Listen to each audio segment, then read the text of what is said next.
began with the disciples' call or an invitation. And we have in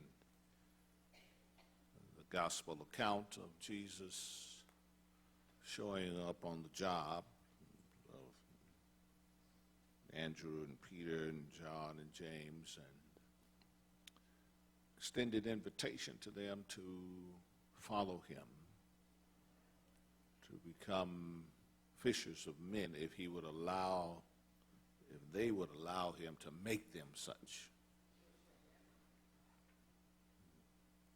They had information about Jesus, but had returned to their old lives. That information did not move them to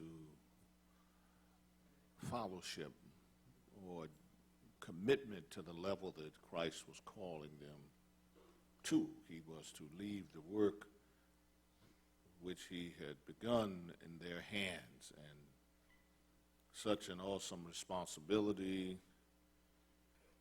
could not be left in the hands of half-hearted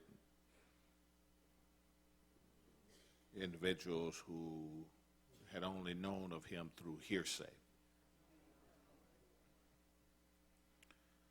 Last Sunday we began with the disciples' identity, and that was revealed to us in Matthew 5th chapter, beginning with verse 13. And where he says in the Message translation, "Let me tell you why you're here. You're here to be salt, seasoning that brings out the God flavors of this earth."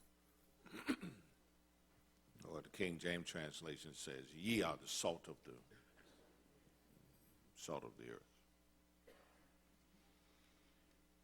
One of the keys of our identity is the fact that we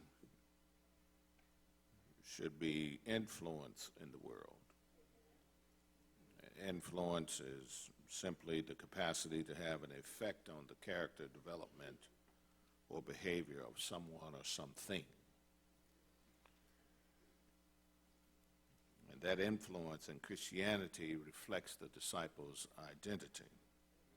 And it is the disciple embracing his or her identity as salt and light, which we'll talk about today. Embracing that identity, that will, in essence, have an effect on the character development behavior of someone or something. We also, if you recall, lifted up the fact that too many Christians are looking for identity in titles and positions.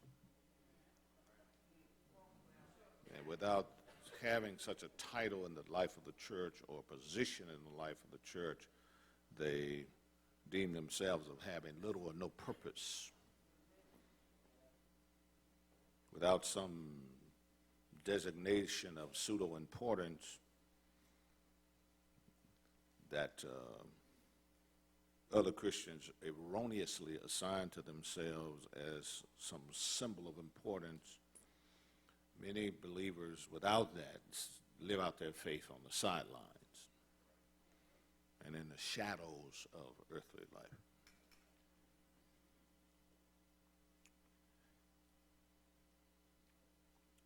But the text was clear that you're here to be salt. And it speaks to what a person is. It relates to character. And salt, by virtue of its composition, has preservative qualities. And those listening knew what Jesus was talking about when he said that you are the salt.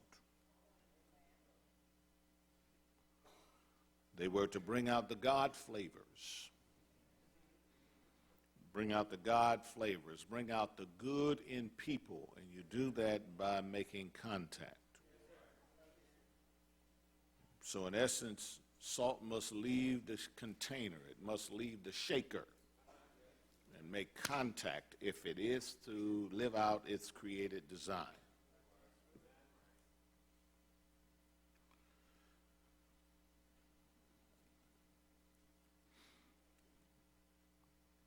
So our presence in society, making contact, and therein bringing out the God flavors in the earth, it ought to create a thirst in people. If we're salt, we ought to create a thirst in people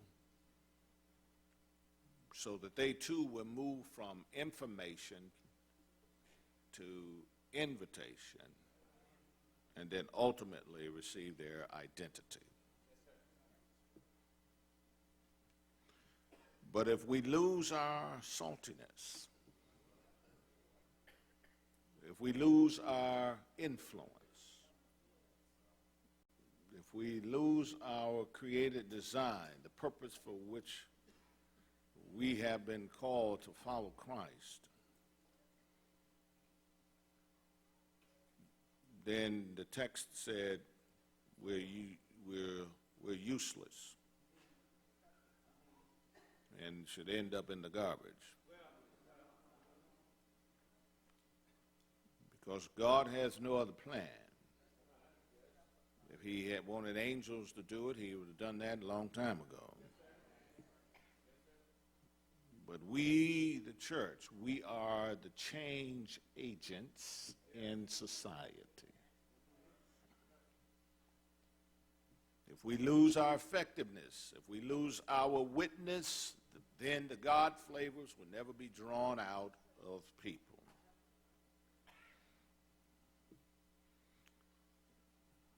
Without a Christian witness, the church becomes a social club. It's just taking up space in God's world.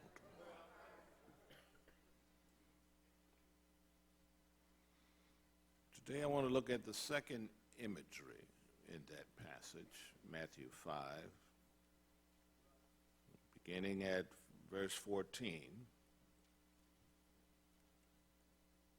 He says, here's another way to put it.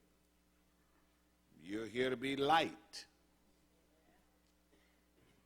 The first image was salt. You're here to be salt. This one is you're here to be light, bringing out the God colors in the world. For God is not a secret to be kept. We're going public with this. As public as a city on a hill. And if I make you light bearers, you don't think I'm going to hide you under a bucket, do you? I'm putting you on a light stand. Now that I put you there on a hilltop on a light stand, shine. Keep open house. Be generous with your lives by opening up to others. You'll prompt people to open up with God, this generous Father in heaven.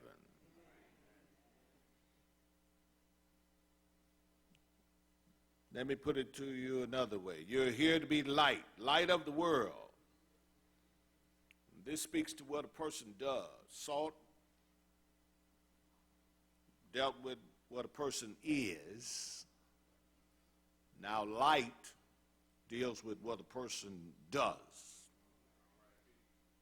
You're here to be light. In John 9:5, Jesus said, I am the light of the world. And here he says, you're here to be light. So together that suggests that we are to be like him. You're here to be light, bringing out the God colors in the world. And as light, we are to make people aware of their relationship to the created order, aware of the beauty and the harmony of the created universe, bringing out the God colors.